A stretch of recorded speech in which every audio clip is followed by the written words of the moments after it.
बिस्मिल्लाहिर्रहमानिर्रहीम। अस्सलाम वालेकुम स्टूडेंट, आप कैसे हैं? उम्मीद है कि आप ठीक होंगे। पिछली वीडियो में हमने chapter number 1 fundamentals of computer में कंप्यूटर की डेफिनेशन पढ़ी थी कि what is a computer, computer क्या है, किस तरीके से काम करता है, कौन कौन से उसके बुनियादी बेसिक पार्ट्स हैं। तो उसी सिलसिले को हम जारी रखते हुए आज हम लेक्चर नंबर 2 का आगाज़ करते हैं, जो कि है हिस्ट्री ऑफ कंप्यूटर।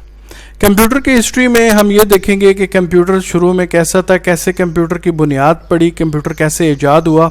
आज हमारे पास मॉडर्न कंप्यूटर जो है ये पहले कैसा था और किस तरीके से एक सिंपल डिवाइस से तरक्की करते करते करते आज कंप्यूटर हमारे पास एडवांस शक्ल में मौजूद है। तो इसमें हम देखते हैं कि सबसे पहली जो चीज़ थी, जो डिवाइस थी, वो अबैकस है। इसको सिंपलेस्ट और ओल्डेस्ट कैलकुलेटिंग डिवाइस माना जाता है। अगर आप इसकी तस्वीर देखें तो इसमें आप देख सकते हैं कि ये एक वुडन स्ट्रक्चर पे मुश्तमिल है। इसका जो फ्रेम है वो वुडन लकड़ी का बना हुआ है। इसके अलावा आप देख सकते हैं इस पे रॉड्स होते हैं, जो पैरेलल शक्ल में रॉड्स लगे हुए हैं, जो वायर्ड, और इनको हम वायर भी बोल सकते हैं या राड भी बोलते हैं इनको। इन रॉड्स के ऊपर आप देख सकते हैं बीड्स, यानी ये मोती हैं। तो इन बीड्स की मदद से आप इनको मूव करके फिंगर से आगे पीछे करके कैलकुलेशन करते थे। तो बेसिकली हम देखें तो अबैकस जो है कि वो एक वुडन फ्रेम स्ट्रक्चर है इसका, और इसमें रॉड्स या वायर्स लगी होती हैं और इन रॉड्स या वायर्स के ऊपर बीड्स होते हैं। इन बीड्स को मूव करके आप कैलकुलेशन कर सकते हैं। तो सबसे पहले जो हम चीज़ पढ़ेंगे अबैकस के मुतालिक, अबैकस कब बना, इसको कहाँ पर बनाया गया। तो abacus was made by Chinese in 450 BC। तकरीबन 450 BC को ये चाइना में बनाया गया, या आसान लफ्ज़ों में हम ये कह सकते हैं कि तकरीबन आज से 4000 साल पहले ये बनाया गया। It was the earliest calculating device use for counting in China, और ये सबसे पुरानी और सबसे पहली डिवाइस है जो कि कैलकुलेशन के लिए, जो कि जमा तफरीक के लिए चाइना में इस्तेमाल होती थी। It consisted of a wooden frame, जैसे मैंने आपको बताया कि ये किस चीज़ से बना होता है। ये वुडन फ्रेम एक लकड़ी के फ्रेम से बना होता है, हैविंग पैरेलल रॉड, जिसके अंदर बहुत सारे रॉड्स या वायर्स होते हैं जो कि पैरेलल शक्ल में ऊपर नीचे लगी होती हैं। There are 10 beads in a single rod और वायर। एक रॉड में या एक वायर के ऊपर तकरीबन 10 बीड्स होते हैं, 10 मोती होते हैं। These rods had a number of wooden beads which could slide freely along the length of a rods। तो इन रॉड्स के ऊपर जो वुडन बीड्स होते हैं, इनको आप बड़ी आराम से और बड़ी आसानी से आगे पीछे स्लाइड कर सकते हैं, यानी मूव कर सकते हैं। While performing calculations, beads were moved with fingers। जब आप कोई भी कैलकुलेशन करते हैं तो इन बीड्स को आप अपनी उंगलियों की मदद से मूव करके उस हिसाब से कैलकुलेशंस करते हैं। Abacus was used to perform। Abacus basically एक पुरानी डिवाइस है और इसकी मदद से हम क्या क्या कर सकते थे। नंबर 1 एडिशन, आप जमा कर सकते थे लेकिन सिंपल एडिशन था। देन सब्ट्रैक्शन, आप माइनस कर सकते थे। मल्टीप्लिकेशन हो सकती थी एंड डिवीजन हो सकती थी। तो हम ये कह सकते हैं कि अबैकस की मदद से हम तो बेसिक मैथमेटिकल 4 ऑपरेशन है वो हम आसानी से कर सकते हैं। तो छोटी सी अगर मैं समरी में इसको समराइज करना चाहूँ तो अबैकस जो है तकरीबन आज से 4000 साल पहले या 400 BC को ये चाइना में बनाया गया। ये सबसे पुरानी डिवाइस है, जो सबसे पहली डिवाइस मानी जाती है जिसको चाइना में बनाया गया। ये वुडन फ्रेम का स्ट्रक्चर होता है, इसको एक लकड़ी के फ्रेम से बना होता है जिसके अंदर रॉड्स होती हैं। इन रॉड्स के ऊपर बीड्स होते हैं और तकरीबन हर रॉड के ऊपर 10 बीड्स होते हैं। इन बीड्स को आगे पीछे मूव करके हम कैलकुलेशन करते हैं। तो अबैकस की मदद से आप 4 काम कर सकते हैं, addition, subtraction, multiplication and division. Abacus के बाद हम आगे आते हैं जॉन नेपियर। ये एक मैथमेटिशियन था। तो जॉन नेपियर ने जो डिवाइस ईजाद की उसका नाम था Napier's bone. John Napier a Scottish mathematician, ये स्कॉटलैंड का मैथमेटिशियन था, invented a calculating device called Napier bone in 1614। तो 1614 में नेपियर ने एक डिवाइस ईजाद की जो कैलकुलेटिंग डिवाइस थी, उसका नाम उसी के नाम के ऊपर नेपियर्स बोन रखा गया। It consisted of a wooden box.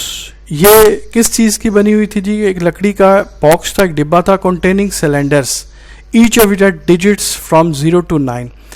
तो ये एक लकड़ी का डब्बा था जिसके ऊपर सिलेंडर थे और हर सिलेंडर के ऊपर जो डिजिट्स थे वो 0 से लेके 9 तक थे। It could multiply, divide and find square roots. इस डिवाइस की मदद से आप मल्टीप्लाई कर सकते थे, आप डिवाइड कर सकते थे, आप फाइंड स्क्वायर रूट्स, आप स्क्वायर रूट्स भी फाइंड कर सकते थे of number using simple addition and subtraction. तो आप एडिशन को और सब्ट्रैक्शन को इस्तेमाल करते हुए स्क्वायर रूट्स फाइंड कर सकते थे। John Napier bigger achievement was the invention of logarithm. और जॉन नेपियर की इस मैथमेटिकल की फील्ड में सबसे बड़ी जो अचीवमेंट थी, ना सिर्फ मैथ की फील्ड में बल्कि कंप्यूटर में भी इसने बहुत हेल्पफुल था, वो थी logarithm.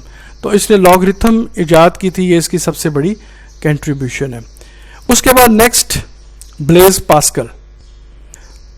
In 1642 a French mathematician Blaise Pascal invented a calculating machine called Pascaline। तो 1642 में एक फ्रांसीसी मैथमेटिशियन जिसका नाम ब्लेज पास्कल था, उसने कैलकुलेटिंग मशीन इजाद की जिसका नाम क्या रखा गया, Pascaline. He invented Pascaline at the age of 19। और ये बड़ी एक हैरानकुन बात थी उस दौर में कि इतनी छोटी सी उम्र यानी 19 साल की उम्र में उसने ये डिवाइस को इजाद किया। Pascaline was a box made of would. Basically जैसे आपने पीछे डायग्राम में भी देखा इसको कि एक लकड़ी का बना हुआ डिब्बा है, बॉक्स है, which contained a series of gears and wheels, जिसपे एक सीरीज की शक्ल में, एक लाइन की शक्ल में आप देख सकते हैं गियर्स या व्हील्स लगे हुए हैं। Calculation were perform by rotating of wheels. तो कैलकुलेशन कैसे होती थी कि हर व्हील को घुमाना पड़ता था। तो पहले एक व्हील घूमता था, when one wheel completes a rotation, जब एक व्हील अपनी रोटेशन कंप्लीट करता था तो then next wheel by 1 digit and so on. और उसके बाद फिर अगला व्हील जो है वो 1 डिजिट्स से मूव शुरू करता था एंड देन सो ऑन, और इसी तरह का ये सिलसिला जारी रहता था। On the top of these wheels were a series of window through which numbers could be red.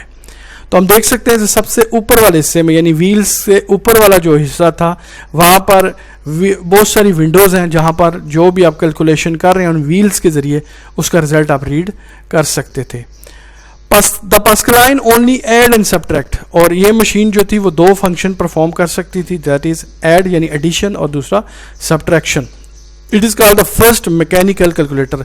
लेकिन इसको सबसे पहला मैकेनिकल कैलकुलेटर माना जाता है, यानी इसको ये भी एजाज़ हासिल है जो ब्लेज पास्कल ने मशीन पास्कलाइन इजाद की थी, इसको हम तारीख में पहला मैकेनिकल कैलकुलेटर भी कहते हैं। Then Charles Babbage.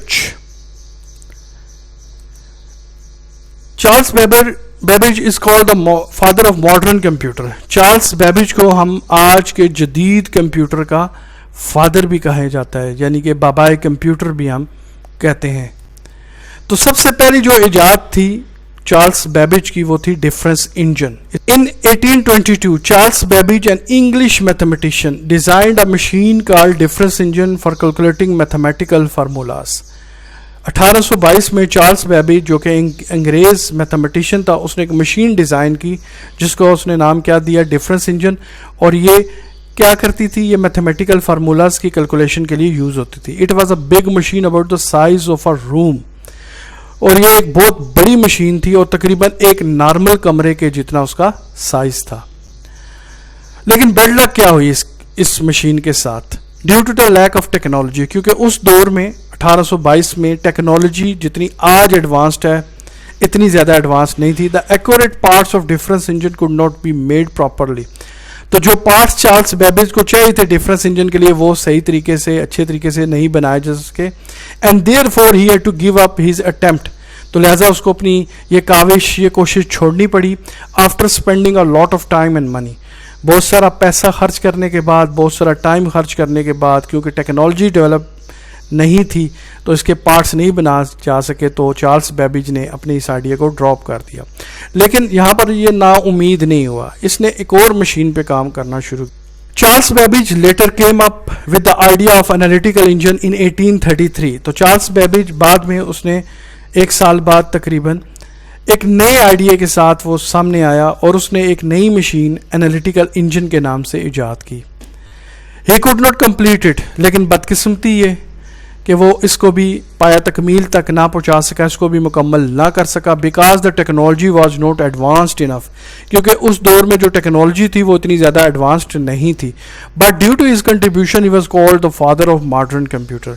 लेकिन इन दो मशीनों के ईजाद से, डिफरेंस इंजन और एनालिटिकल इंजन की ईजाद की वजह से, ये इसकी बहुत बड़ी कंट्रीब्यूशन थी, क्योंकि इन्हीं की बेस पे आज हमारा मॉडर्न कंप्यूटर है। एनालिटिकल इंजन के जो 5 हिस्से उसने बताए थे, उन्हीं को बेस बनाते हुए कंप्यूटर में डेवलपमेंट हुई और आज हमारे पास एक मॉडर्न कंप्यूटर है। नेक्स्ट है जी हरमन होलरेथ। इसने जो डिवाइस इजाद की थी उसका नाम था होलरेथ desk. In 1819 an American mathematician Herman Hollerith invented a tabulating machine Hollerith desk। तो 1890 में एक अमेरिकन मैथमेटिशियन था जिसका नाम हरमन होलरेथ था। इसने एक टेबुलेटिंग मशीन इजाद की जिसका नाम उसने क्या दिया, Hollerith desk. This machine was invented to help with the census of 1819 America. और इस मशीन बनाने का मकसद या इसकी सबसे बड़ी जो इस मशीन की कंट्रीब्यूशन थी वो 1890 में अमेरिका में सेंसस के लिए यूज़ हुई थी। Hollerith made use of punch card in his machine. तो हेलरेथ ने सबसे बड़ी कंट्रीब्यूशन क्या की कि इस मशीन में punch card as a input device के तौर पर यूज होते थे। After building Hollerith desk he started a company by the name of tabulating machine company. तो होलरेथ डेस्क बनाने के बाद हरमन होलरेथ ने अपनी एक कंपनी बनाई जिसका नाम उसने रखा tabulating machine company. Later on its name changed to international business machine, और बाद में इसका नाम इंटरनेशनल बिजनेस मशीन IBM यानी कि बहुत मशहूर कंपनी बन गई। और उसका नाम जैसे आप सब लोग जानते हैं IBM एक बहुत मशहूर कंप्यूटर बनाने वाली कंपनी है। उसके बाद William ऑटरेट in 1920 based on the idea of logarithm, English mathematician William Oughtred developed a device called slide rule। तो 1920 में लॉगरिथम को आइडिया बनाते हुए लॉगरिथम की मदद से उसने एक डिवाइस इजाद की जिसका नाम स्लाइड रूल था। अब इस स्लाइड रूल, इस डिवाइस के 3 हिस्से थे। नंबर 1 स्लाइड थी। स्लाइड क्या थी कि इसके ऊपर एक छोटा सा कह लें कि हिस्सा था जिसको आप मूव कर सकते हैं, आगे पीछे स्लाइड कर सकते हैं। दूसरा हिस्सा जिसे आप स्केल या रूल कह सकते हैं, इस पे ऊपर मुख्तलिफ नंबर्स लिखे हुए थे। तीसरा हिस्सा जो था ट्रांसपेरेंट स्लाइडिंग कर्सर थी, और उसके बाद ट्रांसपेरेंट एक शफाफ कर्सर थी जिसको मूव करके आप नंबर्स को एक ख़ास मैकेनिज्म के ज़रिए आप नंबर की कैलकुलेशंस करते थे। It was very useful for solving problems that involve multiplication and division. और बेसिकली ये बहुत मुफीद डिवाइस साबित हुई उन तमाम मसलों में, उन तमाम प्रॉब्लम्स में जहाँ पर आपकी मल्टीप्लिकेशन और डिवीजन वगैरह इन्वॉल्व होती थी। तो नाज़रीन और स्टूडेंट्स, ये हमारा आज का लेक्चर था। उम्मीद है कि आपको पसंद आया होगा, आपने इसमें सारी चीज़ें समझी होंगी। तो इंशाल्लाह नेक्स्ट वीडियो के साथ दोबारा आपकी खिदमत में हाजिर होंगे। अल्लाह हाफिज़।